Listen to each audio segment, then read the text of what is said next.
Hello. So I haven't put up a video since I was 6 days past my 3-day transfer. I did test again on 7 days past a 3-day transfer. No, at 6 days past. No, 7 days past. So 1 week past transfer, I did test and I did get a very faint positive. And so, of course, I tested every day after that, and my lines, of course, continued to increase. On June, let's see, I had my transfer on July the 5th, and on the 12th, I got my first positive.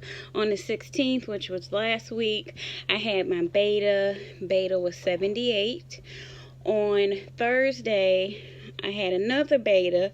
Beta was 129. A week after that, which was yesterday, I had my first ultrasound. And I had beta again. So I'm going to attempt to turn the camera around. Maybe that's not going to work. So I don't know if you can see the line progression, but this was like the very, very faint line. That 7 days. No, this was the faint line. And then 8 days, 9, 10, I did a digital test that said yes, but it's out now. 12, 13, and I don't know which day this was from. But anyway, so yes, I am pregnant. This was my first transfer. Let's see. So yesterday, my beta was 1922, and we were able to see our gestational sac right there. I don't know if you can see. It's kind of a glare, but in the corner down there, you can see what looks to be like the yolk sac, but she wasn't really trying to get a good picture of it. The lady that scanned me at my doctor's office, and to be honest, I wasn't worried about it. The sac measured right on target. Today I'm 5 weeks and 3 days. Yesterday I was 5 weeks and 2 days. That's exactly what it measured. She said, it's early. We don't expect, to see the yolk sac and all that stuff. But she said, I go back next Thursday in a week, and she said the baby will have doubled in size. We'll be able to see the baby and the heartbeat. So I'm really excited for that. I'm going to show my line progressions again because I don't know if you saw them, but this was my faint line, and this was 7 days past, and then this was 8 days. So it started showing up clear as day on 8, and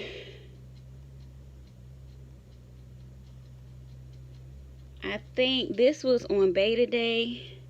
So this was 9 days past, and the test line was darker than the control line. So I thought that was good, and that continued to happen.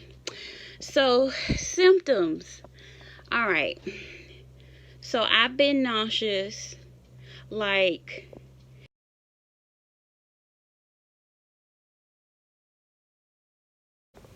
sorry about that. Somebody called.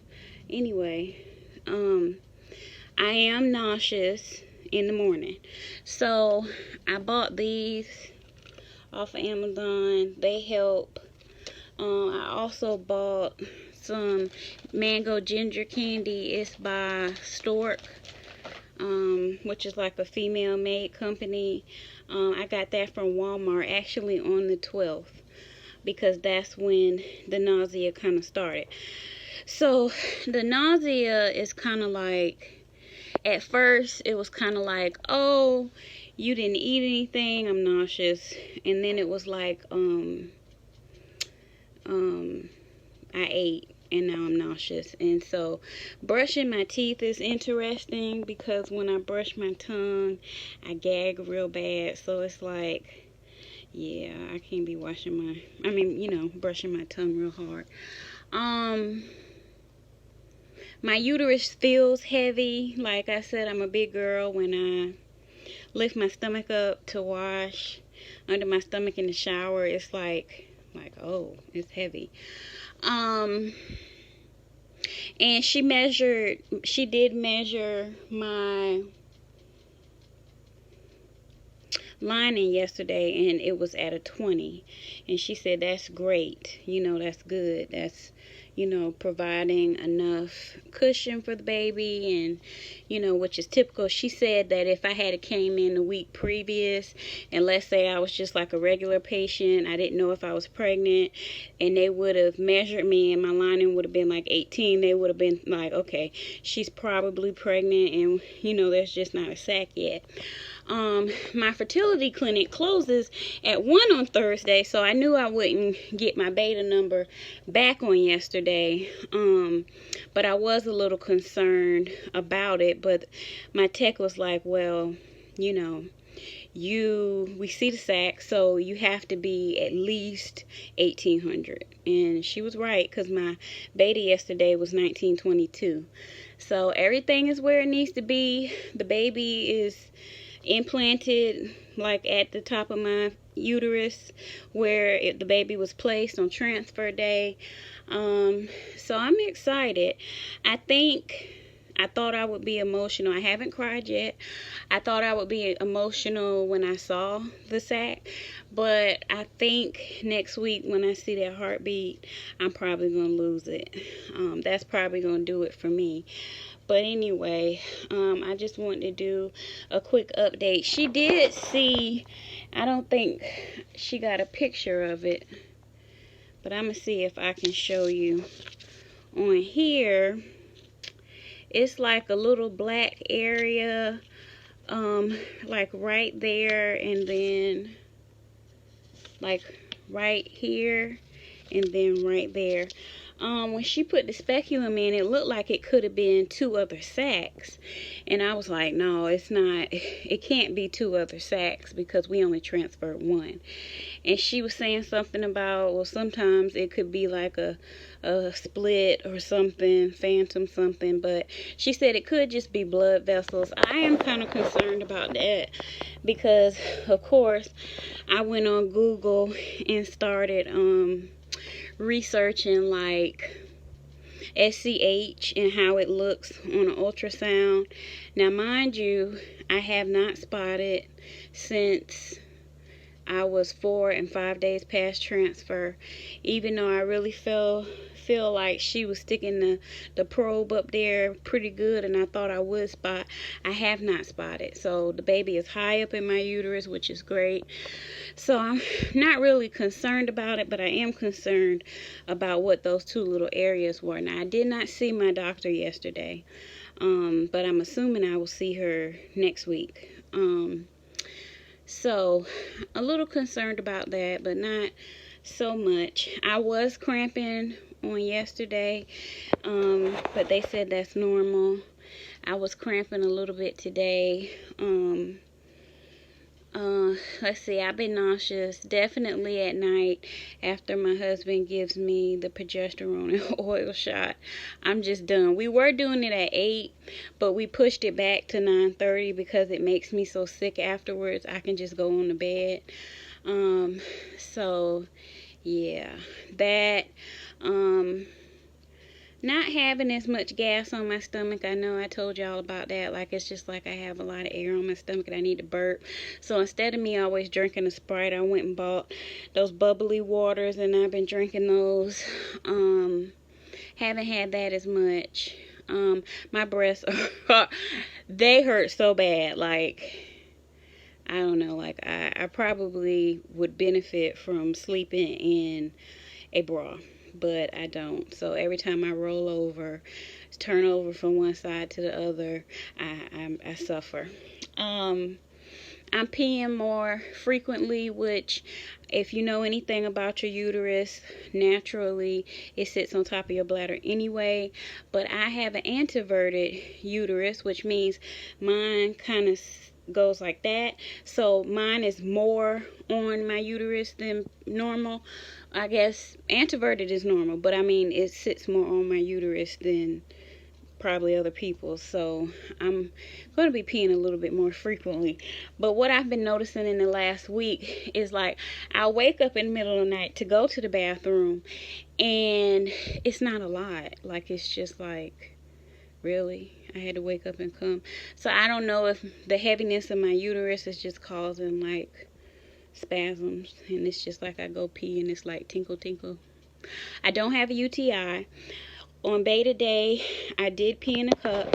They did do a urinalysis, and it's fine. I am tired, but because I am on prednisone 10 milligrams a day, I'm suffering from insomnia. Now, I had insomnia before I got pregnant, and up until I confirmed pregnancy, was taking trazodone. My clinic does not want me to take trazodone anymore, which is understandable. I need to eat my prenatal vitamins, which is understandable. So they told me to get melatonin, which it helps. But my issue is not falling asleep, because I can fall asleep just fine. My issue is waking up to pee, and then I come back to go back to sleep, and I can't. So that's more of what my issue is. So melatonin is not really helping me with that. I'm going to ask my doctor what else can I do, because I just know, and I took some days off. I was off yesterday, I'm off today, and I'm off on Monday. I was supposed to be going out of town with my best friend, but when we decided to move forward with the IVF, I backed out, but I still had the time off. And even though I took a week and a day earlier for transfer, I mean, that wasn't time off. That was straight business, and you know. So somebody called me again, y'all. Sorry.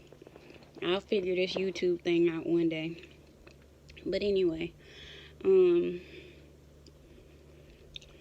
taking these days off so I can rest and get caught up on sleep. And, you know, I was feeling burnt out at work, and so I'm happy to be off. I think that's about it. Oh, I have been having headaches. Not like, I know it's pregnancy related headaches, because it's not, I mean, it's not bad, because I get migraines. I've only had one of those since I've been pregnant. But I mean, just like a headache, like not, I mean, it's just, I know it's hormone related and pregnancy related, because I've never had it before. It's just weird. It's totally bearable, but excuse me, went down the wrong pipe. But I do take a Tylenol, because I don't want it to escalate into a migraine.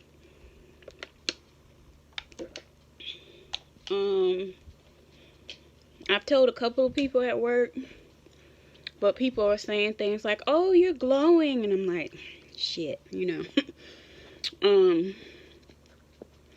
But I don't really want to tell people. My husband doesn't know, but we're going to take pictures tomorrow in a sunflower patch. I found a yellow and white dress from this little thrift store we have here in South Carolina called Clothes Mentor. Since I found this place, I have not shopped at, you know, like Lane Bryant or Torrid or anything really since, because I actually get Lane Bryant and Torrid clothes from Clothes Mentor. So anyway, I have a yellow and white dress. My husband is going to wear a white shirt, and I went to Once Upon a Child yesterday and bought a yellow onesie that I'm gonna go and put the embryo that could for our pictures tomorrow. My friend that's doing our pictures has gone through infertility, so she has a lot of things set up. I think my due date right now is March the 24th of 2020. My doctor, my primary care doctor, has been having me, since I told her that I was pregnant, she's been having me not taking my blood sugar because I'm pregnant, but taking my blood sugar because I have what you call steroid-induced diabetes. So I would do a video on this one day, but what that means is corticosteroids, which is like prednisone, increase blood sugar. And in people like me who are insulin resistant, who already are, overweight, that's just not a good combination. And I had like literally been on prednisone for 10 years. So got diagnosed when I went to my first fertility clinic after me and my husband got married. And when I went to the doctor, he just gave me a monitor and was like, take your blood sugars. All my blood sugars was fine, which was kind of like he didn't understand. And then that's when, he made the connection that it was due to my steroid use. So I've been off of steroids for about 3 or 4 years. And with me taking 1,000 milligrams of metformin per day, my A1C never goes past 6. So I've been controlled on metformin with diet. My last A1C though was 5.3. So my doctor was like, yeah, because of the prednisone, go ahead and take it fasting and take it 2 hours after. So I did that. I saw her on Wednesday. She said everything is looking good. My weight was 302 with clothes on. So my weight at the beginning of this year was 321, 326, something like that. So I have been losing weight. I wanted to get to 250, which is kind of where I've always been the majority of my life before getting pregnant. But I'm okay with where I'm at. She's very happy with my blood sugar. She's happy with my weight. Just happy that I'm making better food choices and stuff like that. So I go back to the doctor next week, like I said, for my ultrasound. I'm not sure from that point on how often my doctor will want to see me. She did mention to me that once I got pregnant, she was going to refer me to a maternal fetal medicine doctor because I have lupus. I'm 35. I'll be 36 in a couple of months. Just for different reasons, just for a consult. Now, at the time when she told me that, her office or the hospital she's affiliated with didn't have a maternal fetal medicine doctor, but now they do, so I'm happy about that. And I think that's about it. Definitely feel pregnant. Definitely happy, but kind of feel like I'm trapped in a dream. Like, I know I'm pregnant, but it just feels like I just can't believe it. Like, who does IVF and it works the first time? Everything that I thought though about the eggs we got, I knew all of them would fertilize. I mean, I knew I could transfer 2 if I wanted to. I didn't want to. I just knew I was going to get pregnant. I just knew it was going to work. I don't know if it was positive thinking. I don't know if it was the uterine PRP or the HCG wash. I don't know what it was. But I'm just happy it worked. So I think I'm going to start doing bump dates next week at 6 weeks and 2 days. And They're going to be quick, and the only reason why this video is going to be long is because people kept calling me. I don't have a camera. I don't know how to edit videos or anything, so I guess I'll figure that out one day. But anyway, like, comment, subscribe, and follow me on this journey. I really want to focus on being an obese woman and being pregnant. I felt like for a long time I needed to get within a certain weight limit to have a baby. And I definitely don't feel like that anymore. Fat women have babies all day. Big women, obese, overweight, thick, chunky, whatever, chubby, whatever you want to call it, have babies every day. So I'm not going to allow anybody to make me feel any less than anything just because I'm fat. So other thing is, on Monday I'm meeting with a doula. So I am concerned about racial disparities in the medical system. I am concerned about you know, just wanting support, needing support throughout this process. So I want to get help with a birth plan because I know I'm overweight. I know a lot of doctors will try to push you towards, oh, get a C-section, it's safe. No, I'm not doing that.